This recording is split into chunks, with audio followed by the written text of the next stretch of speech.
Hello and welcome to the 10th episode of the Pirate Rugby Pod.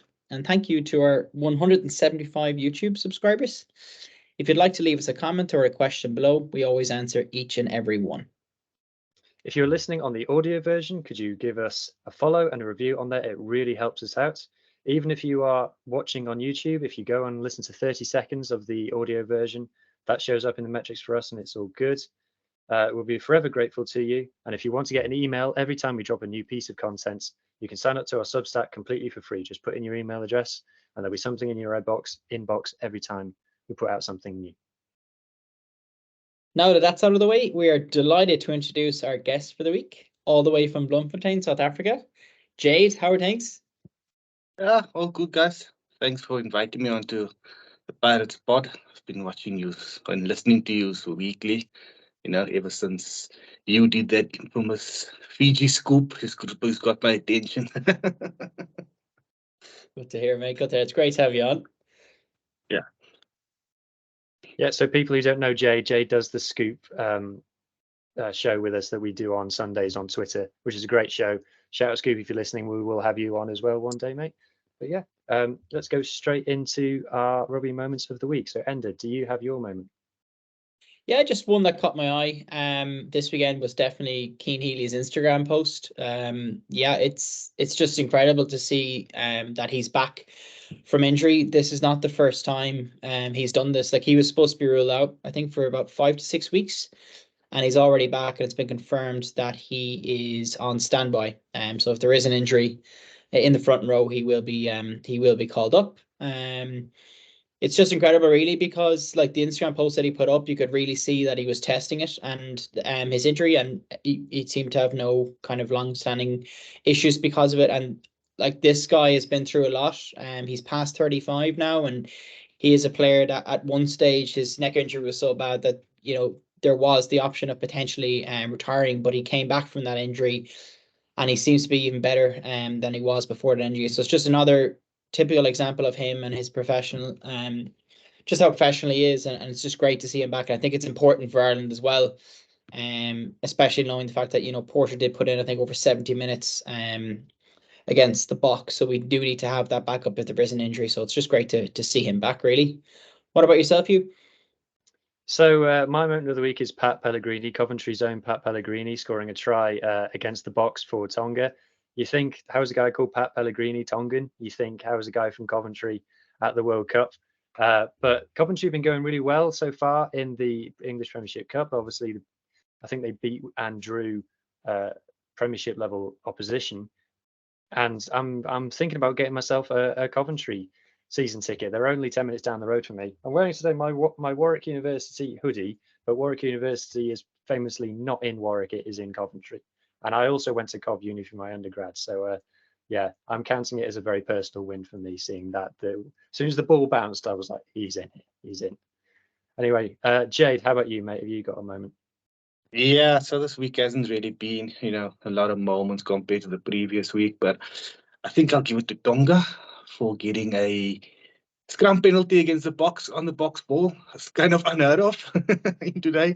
So rugby, but yeah, it was actually for an island team to actually get a scrum penalty. And I think they only got penalized once at scrum time in the game yesterday. So I'll give it to the Tongan scrum, and especially that moment where they got a scrum penalty against the Boks on their ball. We can interpret the laws, but they got the penalty.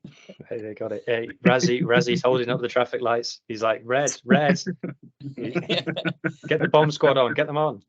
Anyway, speaking of that then, so let's start with the Boks then. So the news that's come out today is that Lukhanyo Am is back. Am back. Do we think, well, he's replacing another forward injury, I think. Who's he replacing that's come out? He's Mapimpi. Oh, it's Mapimpi. Oh, yeah, sorry. Yeah. Okay, so he's replaced Mapimpi. So Razzy's strategy and Jack's strategy of replacing players with players not from their position continues. But the Boks midfield has been going quite well so far this World Cup. Jade, what do you make of it, mate? Do you think he's going to get back into the starting 15? Sure, guys, a guy like Andre Esterhuizen doesn't even make the Bok starting team at 12, I mean, Jesse Kriel and Damon Derlander has been perfect. I mean, just a few weeks ago, Damien Delander was the man of the match, or from South African perspective, against Ireland. So I think 12 was certain on. And for me, Jesse Creel's come on, has been one of the most underrated players in the team. Now, you can't deny being world class. I mean, if he hadn't been injured last year, he would have been ILB Player of the Year. I mean, if he had played the back end this, he would have most probably been the ILB Player of the Year. Unfortunately, he did do his knee, and he hasn't been the same. This year hasn't been the same compared to last year and compared to the British Lions tour as well. So it's difficult. I mean, Rassi didn't have a plan that I'm gonna be available for the quarterfinals. He planned that come quarterfinal time, Jesse Creel will be my third team. And if not, then it will be Kane Moody. He didn't plan Mapimbi's injury, especially, what happened yesterday. He was a knock to the jaw, he fractured his jaw. So for me, I don't see him coming into the team, but I do see him being a very good part of the team, as he'll be a very good, how they call it, a training squad member. He'll be very good in terms of that. And also, remember, with Sia Kolisi looking at maybe retiring end of the year, there's big talk of being the guy to take over from him. So, I mean, if you remember and you go back to 2021 with the Lions tour, the unofficial test match where Kolisi had COVID, was the captain of that team. So he is a leader. There is a great chance that he would be the next Springbok captain. Maybe Itzebeth has something to say about it as well. But I think it's a good, previous World Cup winner, a leader to have in the team. He hasn't been playing his best rugby this year, we have to be honest. On form, maybe Jesse Kriel is the guy, but I mean, what a guy to have into your squad, experience, a good guy to have into your training team.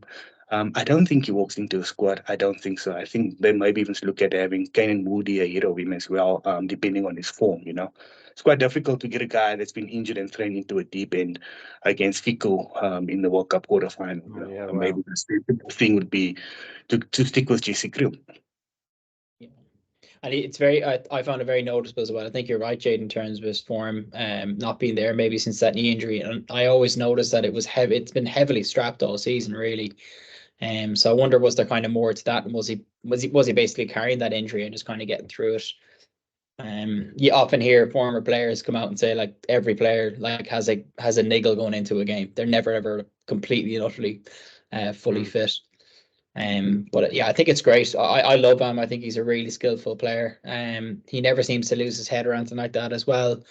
And yeah, I think on form you probably would have him ahead of Creel. Well, I would anyway. But yeah, let's hope he can play himself back into form and gets a good bit of game time. I don't think he's going to get any game time.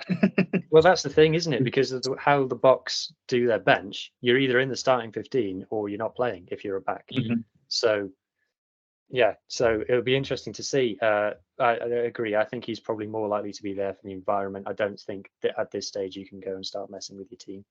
But he does have that experience. Speaking of someone else who's got experience, Andre Pollard was back and he was kicking his goals against Tonga at the weekend. What do we think, guys? Ender, I'll start with you this time, mate. Has Andre Pollard done enough to take the 10 jersey off Mane Lebok? It's a really difficult question. Like Lebok, I'm just such a big fan. I hate to say that Pollard should start ahead of him, sorry, but his kicking wasn't up to standard against Ireland.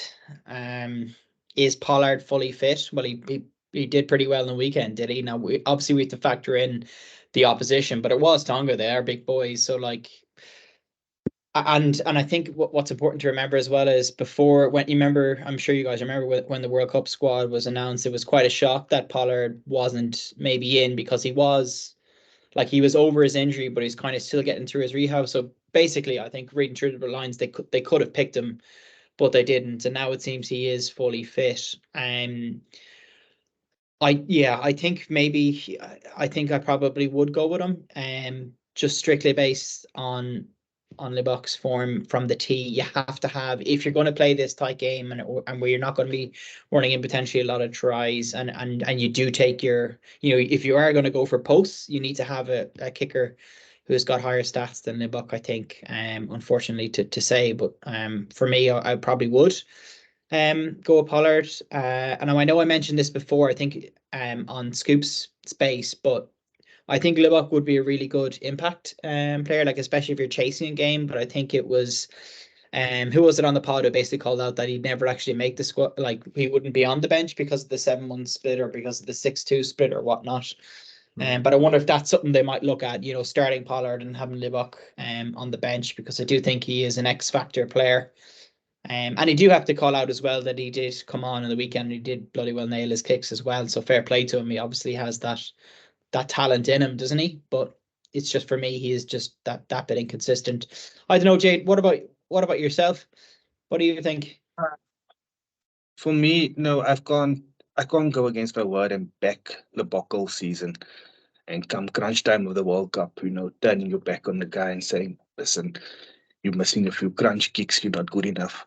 I mean, if you're going based on yesterday's performance and you're stating that Pollard kicked all his kicks, so did Lubbock from tougher positions. So maybe the pressure element comes into it as well. Maybe it was the pressure game. It wasn't really pressure kicks to win a game. So that did play its part. I did mention it a few times before that, remember, Pollard is not a Lee Penny, or he's not a Melvin Germanet. He's not a 95% goal kicker. I wouldn't rate him in that. Maybe similar to Richie Mwanga, similar that kind of way, 85%. And the Bok is a little bit less than that. So for me, the guy has won the World Cup before at 10. He does have that experience, but I mean, it's hard to just to cut on the Bok. The sensible thing would be as to have Lubbock as a backup, but is there spacing on the bench? I don't know. Do you not go with Willie Leroux then? Do you rate Lubbock above Willie Leroux? Leroux has been Rassie Rasmus's guy. He's called the Sis King in South Africa. That's his nickname in South Africa. So most likely you'll be looking at having Kobus Reinach and the bench with a 6-2 split, and then another back. So either Willie Leroux, Lubbock, or Pollard. So that would be the bench. Pollard can cover 12, so at least it's Damon Willems can cover 12 as well. However, I don't know what Rassie would do. Maybe if Pollard is fit and he's taking the knocks, he's training well, Rassie would start with Pollard and Lubbock on the bench, and then drop Willie Leroux. That would be also something that I don't know. Does he really want to drop Willie Leroux? If you're doing that, because if you also looking at it with a 6-2 split, you're going to have to look at Kwagga Smith on the bench, most likely, and then your two locks, Klein and Erich Snyman. That's the way they've been going. So there's no space for Dwayne Vermeulen if Jasper Wiese starts at 8. That's so you're looking at your experience as well, coming on from the bench, killing a game, closing a game down. With Leroux and Dwayne from the bench, if you're down by 10 points against France, those are the guys you want on the field, to drag out to the game. So that for me is, your pros and cons. But I don't know. It's a close call, guys. But I back Lubbock all season, and I can't turn my back on him now. Yeah, I've been Team Lubbock since day one, so I can't go back on myself either. I was one of the first people saying after the Ireland game, geez, if South Africa had kicked their goals, then that's all they needed to win. But I can't go back on backing Lubbock now. I think he is, especially with his relationship with Willemse and the way he did the Bok attack did take a step up when he came onto the pitch. Okay, Tonga were starting to tire at that point, but it did. And I think if you're Rassie and your plan A was Lubbock and you've decided I'm not picking Pollard, I'm going with Lubbock, you got to back yourself, you got to stick to your guns, and you got to go for it. And so I'd go with Lubbock as well. But there are two teams in every game, and we like to focus on the tier 2 side. So we just want to shout out as well, Tonga had their best game of the World Cup so far, comfortably for me. They scored 3 tries, and Jade, we had a conversation on Twitter about how rarely that happens against the Springboks. I think no team has ever scored 4 tries against the Springboks in a World Cup match, which is just insane. And it would have been, imagine if Tonga had been the first team to do that. That would have been phenomenal. But the guy that I want to shout out from Tonga is their captain. He doesn't need me to shout him out, but Tamiefuna, Big Ben, what a legend this guy is. So he captains with his heart. He seems to be a larger than life character. He's literally large, but I don't want to go on about that. But he's pretty much the only tight head who is in Antonio's from France. He's the only tight head who's in that sort of size bracket, and Antonio is just a huge monster. So according to the internet, Tamiefuna is 148 kgs. Also, I learned about him as well. So he scored 2 tries in the last 2 World Cup games. He had scored 2 tries for Tonga ever before this World Cup. So he's doubled his try tally for Tonga in these last 2 games. And his try against Scotland was just like, give me the ball and I'm getting over that try line. It felt like, call it 50 meters. He ran from 50 meters. That's what I'm telling people. I was in the stadium, so there. He won the top 14 with Racing 92 when they won it a few years ago, and he's now with Bordeaux. So everyone on this podcast knows that we're massive top 14 fans. So I'll be keeping an eye out for this guy for the rest of the top 14 season. Definitely, I think he's one of my favorite players, and obviously got the clips of him changing tops with Khaleesi at the end, and Khaleesi just seems to become more and more popular every day. So that says something. But anyway, so that's that game. The next game. Give a fun fact on him. A fun fact on Ben. Yeah, go ahead. He was a part of the 2011 All Black team with Bowden Barrett, Aaron Smith, Roger Italic. So he was in that team. Under 20s. Under 20s team. Yeah. He was in the team, and I think most people thought that, he was maybe one that got away. He left the Chiefs I think it was 2014 or 15, he left the Chiefs. But he was also touted as, one that got away. But it was a tough crowd at that time because they had the Franks brothers ahead of him. He was never really gonna get a gig in the All Black setup. But he was a part of that team, and much smaller at the time. But yeah. Well, he actually got stood down, according to what I was reading. I don't know if this is true, but the story is that Racing 92 stood him down at one point because he got up to 160 kgs, and they said, "Mate, take some time off and sort yourself out." But like I said, he's just on top of the world at the moment, and I've loved watching it. Oh. I guess the other game that we have to move on to is New Zealand versus Italy. Yeah, how did this happen? Might start with you, Hugh. Like, where did this performance or lack thereof from Italy come from? It was a big shock. And people were getting quite excited ahead of the game, saying, could Italy beat the All Blacks? Could it beat the All Blacks? And I think that was a bit silly. I never really expected Italy to actually beat the All Blacks at a World Cup, but I expected a close game, and I expected maybe Italy to give the All Blacks a bit of a wobble at some point. But from the Italy point of view, I felt quite annoyed about it, and I'll tell you why. I've been sat here on this podcast and on another podcast saying tier 2 nations, all they need is more rugby. All they need to do is play the top teams more. Italy have been playing in the Six Nations for 23 seasons now, and they just had 96 put on them in a World Cup. And with Italy, it's just always like, when is it going to start going? And you can give me all the stats about how long it took France to win a 5 Nations when they joined it and everything, but it's the professional era now. Benetton have been doing really, really well in the URC, and they've made a very deliberate development decision with Zebra to support that. And I'm not upset with Italy for losing the game, but you got to be upset with the performance. And I didn't get to watch the whole thing live, but watching about the highlights, it was just a team absolutely, completely quitting on a rugby pitch, and it's pretty unacceptable, really. And like I say, when I'm out here backing tier 2 teams, if you're a tier 1 team and you're not turning up like that, and you're getting 96 put on you, just for context, 14-man Namibia had 96 put on them by France, and Namibia had their second team out. Tonga had 102 put on them last year, or the year before, but that was basically a semi-professional, not even fully professional Tonga team. So that's the level of how bad this performance was, and I'm just shocked and frustrated because it's not just them. It makes rugby look bad, that kind of performance. I don't know, Jade, am I being too harsh? And from an All Blacks point of view, you're not. I know there was never. You could ask any All Black supporter waking up on Friday, they were nervous. They were nervous with a lot of media build up to it. Could this be the day? Could it be the day that Italy beat New Zealand because everything was there for them. They weren't playing badly. They were doing okay. It was a new Italy team with Kieran Crowley, who most people thought wouldn't be surprised if he was a part of Razor Robertson's setup next year in the All Blacks coaching staff. Most people thought that, if he got the gig, he deserved it, because what he did with Canada, and then he came on to Italy. He's very highly rated in New Zealand. I mean, there was big calls for him to take over at the Blues, with Leo McDonald leaving as well. So he's a highly rated coach, Most people do think that he will be a part of the All Black team in the future. I'm not sure after Friday's game if that's still the case, but no.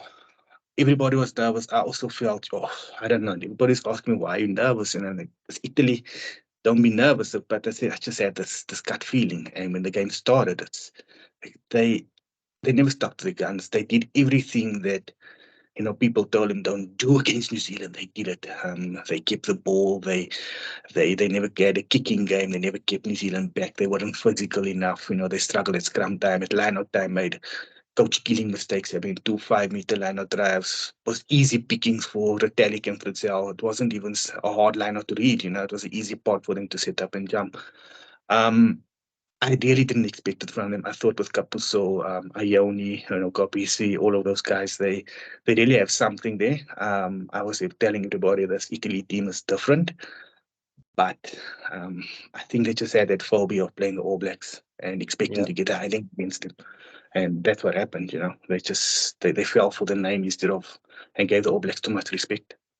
Yeah, I think the All Blacks still have that for some teams. I think Wales are one of those teams where you walk onto the pitch and you go, we always lose to these, so we're going to lose this. I think some teams have that with England as well, despite where England are. Some teams turn up at Twickenham and go, we're not going to win this. So it was so disappointing for me. So disappointing. Yeah.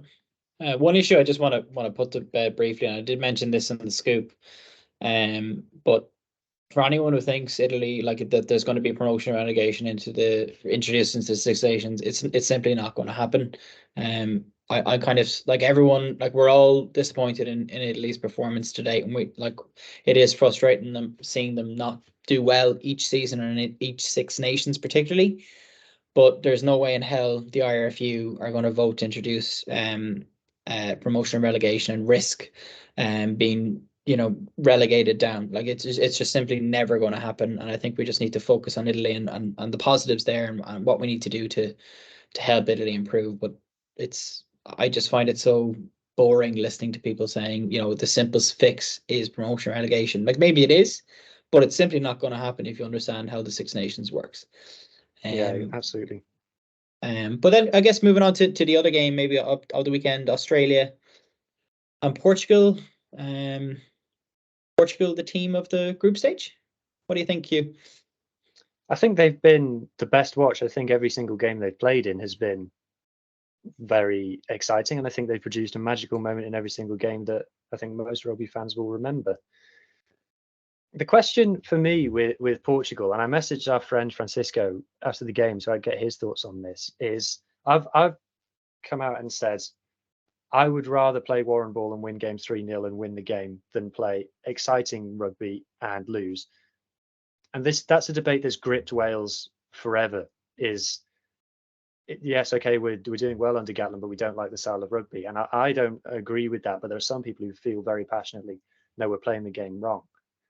And I put the question out, for Portugal to start winning these games, do they need to change how they play? Now, first of all, it's great that we're even having that conversation. It's great that we're in a situation where Portugal have played Australia and we're saying, why didn't they win this game? That's amazing. And no one would have predicted that before the World Cup. So they deserve credit for that. But I just wonder, do Portugal need to become more conservative and stop doing this endless running rugby in order to win games? I don't know, Jade, what do you think, mate? Do you think they can win playing this style?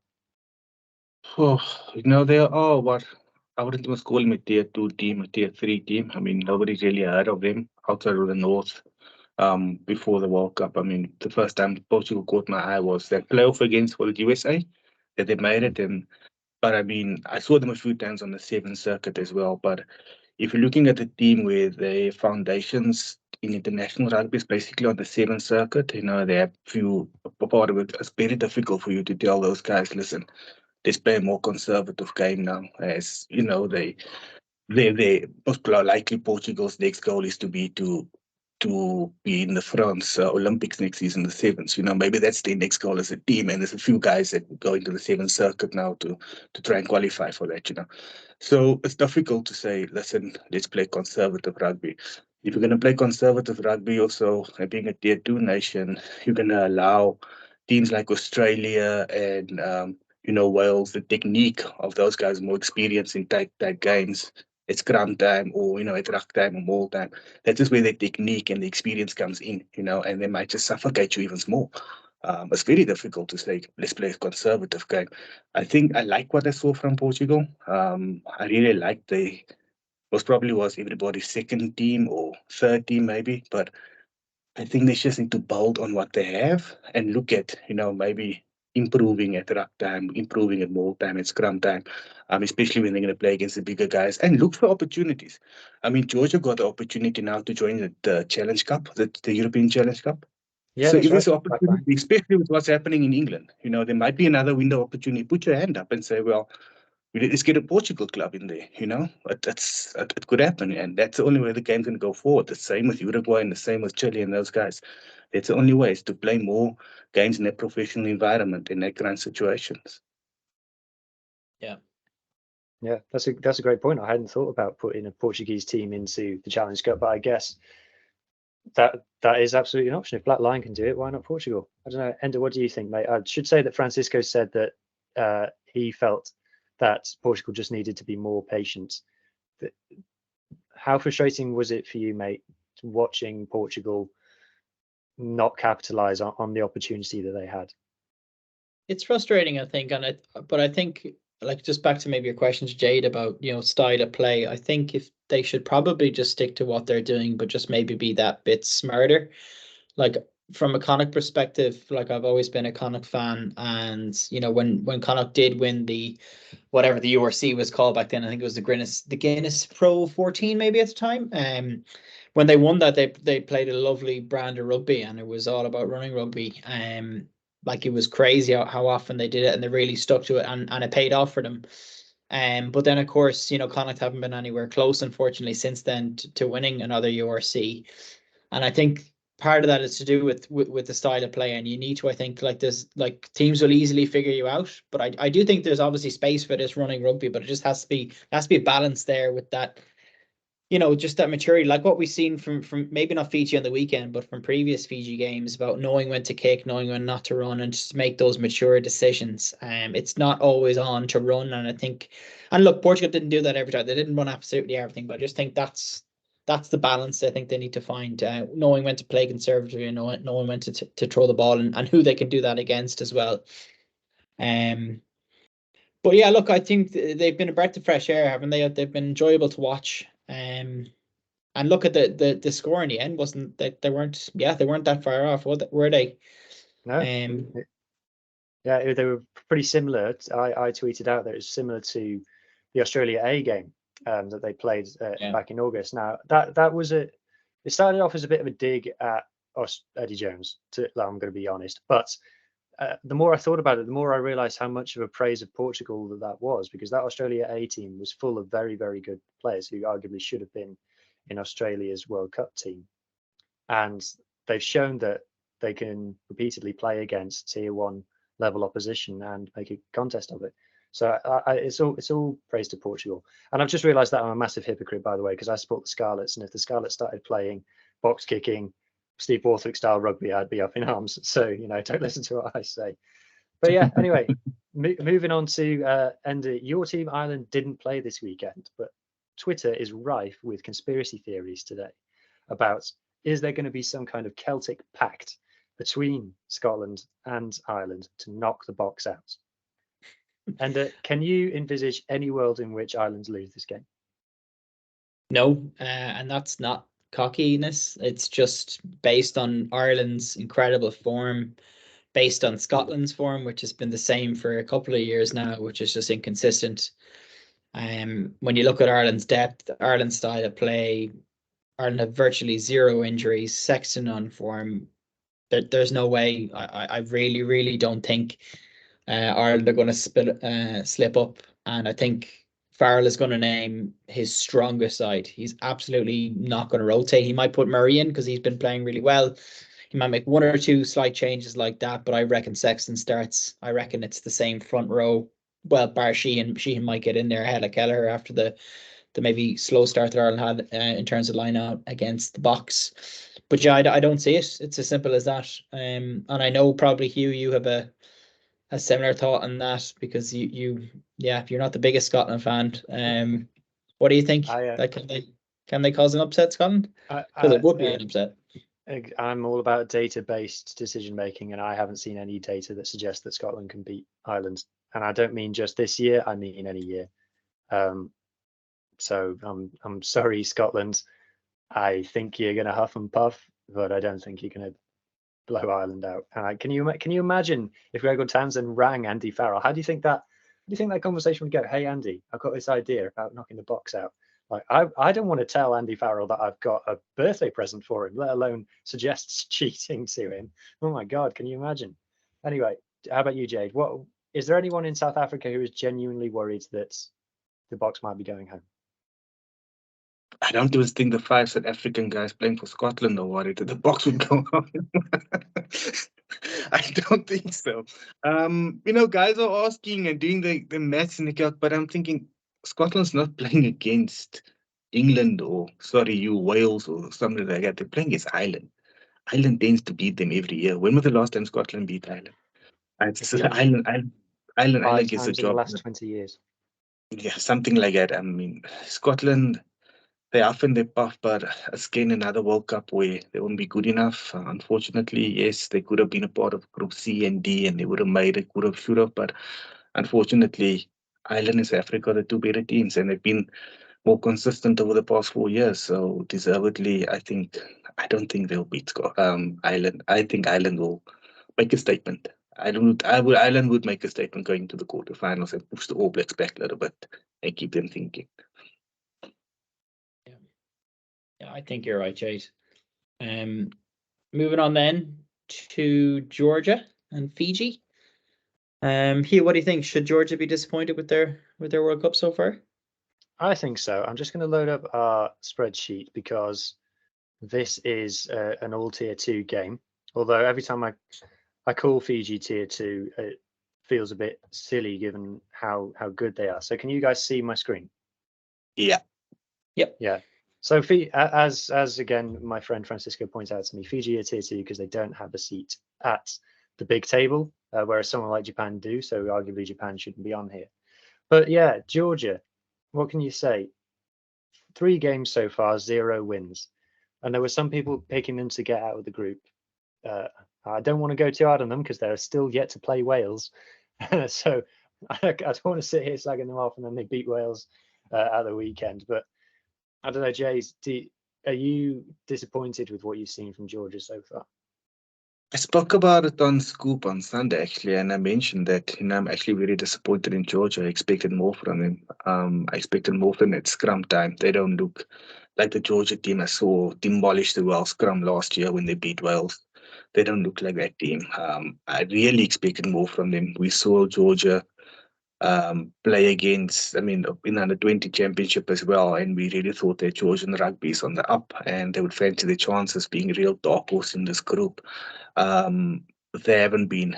They've been poor. Unfortunately, they were unlucky on Saturday. I think there was a few goals that went against them.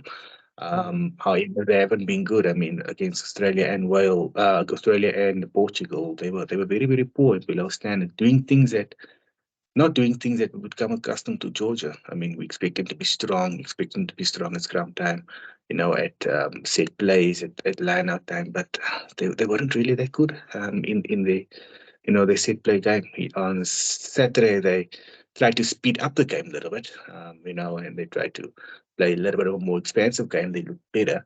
But yeah, I don't think any Georgian supporter would be happy with that against the below par Fijian outfit as well. Yeah, they seem to get a rush of blood to the head, don't they? I remember in the Australia game with Nini Ashvili when he made that break and then chucked the ball to fresh air. And then at the end of this game, where the winger makes a break down the left-hand touchline and he's away and he's got men on his inside, and he kicks it away, and that's the end of the game. Whether that's mental fatigue or something, but I think that those two games and the Portugal game where they drew, they'll be looking back at them and thinking, how did we blow that opportunity? But Enzo, what about Fiji, mate? Obviously, we've got our Fijian fans. How we got to assume that they've got a very good chance of getting out of the pool now. They only need one match point from their game against Portugal to get out of the pool. They kept Georgia trialist, and Fiji don't tend to keep people trialist. So that's, on the one hand, a very good effort from them. If they do get out of the pool, mate, how do you think they'll get on? Well, it's more than likely they'll be facing England, isn't that right? That is correct. That's what we're thinking. That's what the probability is. That I am quite nervous. I do think they can do it. I do think they can beat England. I do, but there's something worrying me now about England and just building, and the media seems to be getting back behind the English side as well, which I hate. Like, I loved the chaos of Jones getting let go and then the poor start on board. Like, it was so interesting. But now that they're doing well, I'm just starting to get nervous because their confidence is building. They play a god awful brand of rugby, but it's really effective, and they seem to be getting better at it. And if I am a bit worried that if Fiji play like they did in the weekend, that they could slip up against them and maybe start, throwing those 50-50 passes, forcing the offload. I just think if they play like they did at the beginning of this tournament, they play that mature game plan, I think they can get through them. But I'm incredibly nervous now with England. I don't know what it is. Like, it's not as if their performances have been excellent. I just think, with Farrell back now and everything, and their confidence building, I could see them beating them. But we are a tier 2 pod, so let's say that Fiji can definitely do it. They can definitely get to a semis, and then God knows what. I think every neutral fan of this World Cup would be delighted to see Fiji do well, especially you, Jade. Remember you calling them out on Scoop, saying how good they were going to do at this World Cup, and you got into a couple of arguments about it. But I always think about you then when that was when it looked like I might have gone against them on the weekend. I was thinking about you, but they did pull a performance out of the bag towards the end and got through it. But yeah, let's say that I think they can definitely make the semis. I'm not sure if they'd make it past that, but yeah. But I'm also at the same time very nervous about England. Yeah, well, put it this way. Talking of English media, Henry Arundel is currently the World Cup's top try scorer. Can you imagine if that stays the same way? Oh my God, the media hype. It's already ridiculous for this guy who's had a pretty turgid test match What's the career. record? 7 at a tournament, right? I think it's 7 or 8 at a tournament. I think it's probably Brian Habana's got the record, I'm guessing. I think it's 7. I think Jonah had 6 and he had 7. So imagine this guy gets another 3 tries somewhere and breaks Brian Habana's record. All 5 of those tries came against Chile. That's all I'm saying. Right. There's in English football, there's something they call the Wayne Rooney effect, which is where someone stat pads their goal contributions against like Macedonia and San Marino, and then it gets to a major tournament and in the big games and does nothing. Anyway, let's not get distracted. So yeah, speaking of teams that will be disappointed with how their World Cup has gone, let's now look at Japan versus Samoa. So I want to talk about Samoa. Samoa have won one game. They lost one by 9 points and they lost one by 7 points. They've scored a decent number of tries in every game, and yet they've gone out. They were bookies' favourites to win every game apart from the Argentina game. And now they've basically got a dead rubber to finish their World Cup against England. Jade, are you disappointed by Samoa? Do you think that they will be a bit like Georgia, looking back at this pool and thinking, how have we not done more here? I said a few months ago that I think the tournament comes a year too soon for Tonga and Samoa. I don't think Tutai Kefu and Mapusua are the ideal coaches, to take what the group of players they have and to take them forward. I don't think they really have that experience, at international level. Maybe they needed somebody else in there. I mean, they did bring in Tano Manga, but I mean, he doesn't really have that international coaching experience. He has that franchise level, but not at international level. I'm really disappointed in Samoa. Not so much the results, but more the style of play. It's been appalling. It's been, one-dimensional, um, running through players instead of looking for flair. I spoke on Scoop and I said that although Moana Pacifica was maybe the weakest team at Super Rugby, or you could call them ending the Wooden Spooners, but they played in a really tough pool and a tough conference against New Zealand teams every week. And they scored a fair amount of tries in those games. They would still get tries in those games, but the Samoan team does not know how to attack. Everything is one-dimensional. I mean, there was a few players like, for example, Miracle Failagi, the sixth flank from Moana Pacifica, who was lighting up the tournament. His stats were up there, but he hardly got a look into this team.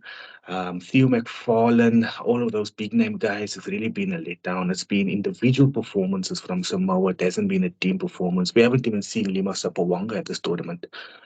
Just a good example. I mean, if you look at the decisions they make on the field, they have no discipline. Look at Ben Lamb's tackle against Japan. You just get somebody at a close call for a red card, and you go and do the same thing that your opposition did.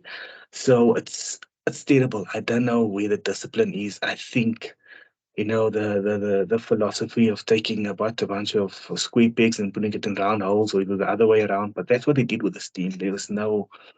It's a bunch of stars. They took Jordan Tafu and Fritz Lee, all of them, but they're all similar type of players. There's no flair in this team. There's really no flair. They broke away from what they've been doing in Super Rugby. Yeah, I heard Squidge saying on his podcast about how they're playing Duncan Paiawa at 15, and he has been one of their very, very better players. But would they be better off with Lele Fano at 10 and Sapawanga at 15? It is weird that we've not seen Sapawanga. I don't know if something's gone on behind the scenes. But if you look at the stats from this game, for audio listeners, if you check out the YouTube, you'll see all the stats, graphics, and everything from World Rugby. That Samoa had the better of all the stats in this game. You can see like where it's highlighted here. Every single stat Samoa had the better of it, and that continues for most of it. And if you look at some of the individual performances as well, it's the same story.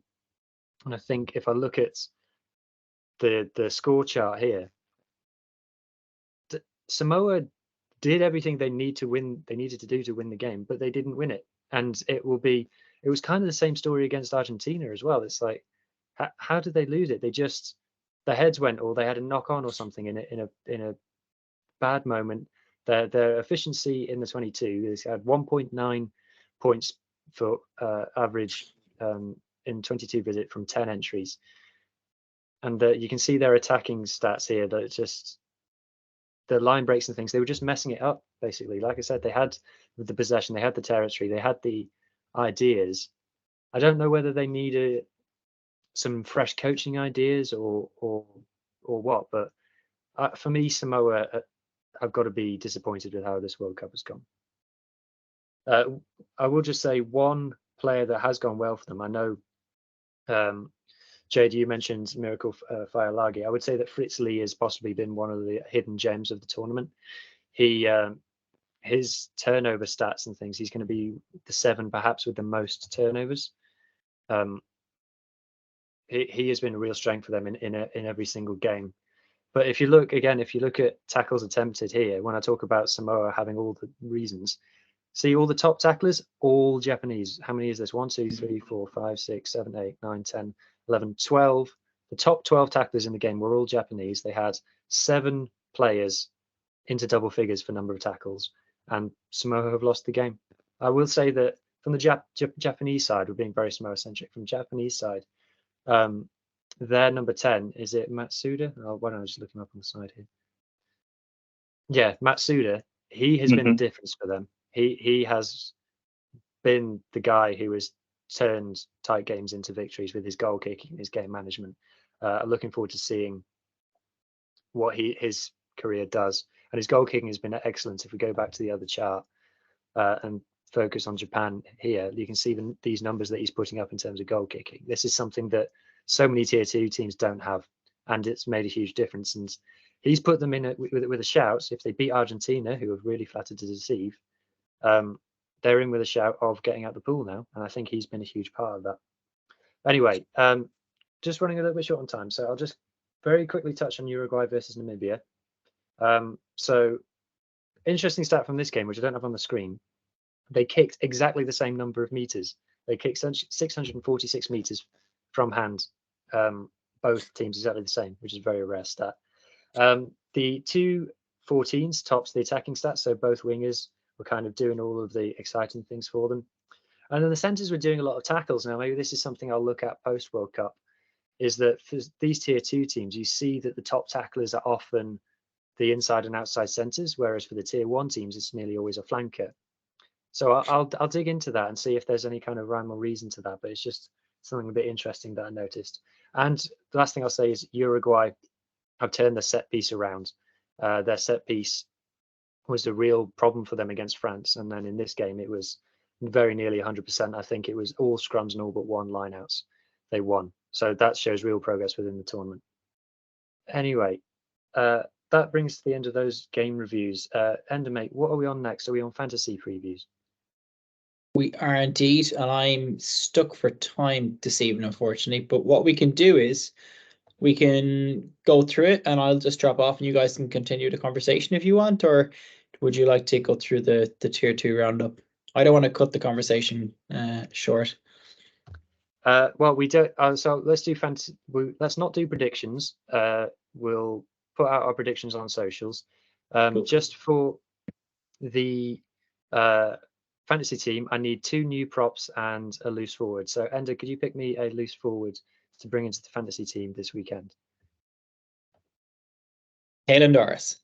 Caelan Doris. He's going to be expensive, but yeah, he's playing against. We've got money to burn. We've got money to burn, mate. And then Jade, I need 2 props. Tyler Lomax. And I would also go Fijian prop, any Fijian prop that's starting. I think we'll get points this weekend. Teams not out. I'm gonna go former Dragon Slayer, Doge. Yeah. And I'll check when the team's out. Okay, right. Tier 2 roundup then, mate. Great stuff. So let's have a look. So the first thing I guess we have to mention is the English Premiership Cup did continue. Unfortunately, though, the news was dominated by Jersey, essentially going bankrupt, and their major backer pulled out, and that's the end of that for them, which is really sad. So a bit of finger pointing gone on in English rugby this week, because the RFU said, well, your backer pulled out, and then the champion, not only Jersey, but also the championship themselves, the head of the championship has come out and said, we told the RFU that this might happen. The backers can't sit there and just keep pouring their money in for nothing. You promised a new structure for the championship, and then it hasn't happened. Now, just a reminder of everybody, Jersey won the championship last year. They beat Ealing, and everyone's excited about Ealing. And Jersey beat Bath the other week. So Jersey was still on the up, and they're still a good team.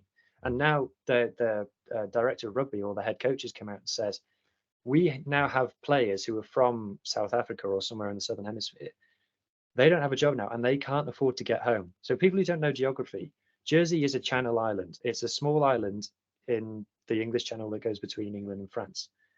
There are players now stuck there because this club has gone bust. The RFU funding to championship clubs is 160k a year.